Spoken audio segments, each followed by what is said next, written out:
concepts which form part of the work. Yeah. So there's a concept of field, that this work happens and unravels in a field, in an informing field or a knowing field.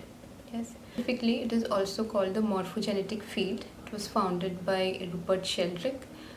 You can find a lot about him and the work about morphogenetic.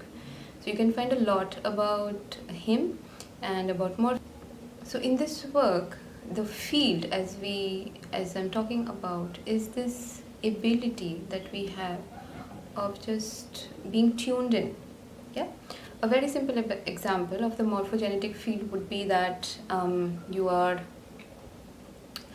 just remembering somebody, and that person just calls you and they're like, "Oh, I was just thinking about you."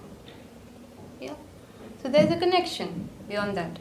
We see it more and more in pets. Yes, they seem to know when we are coming home.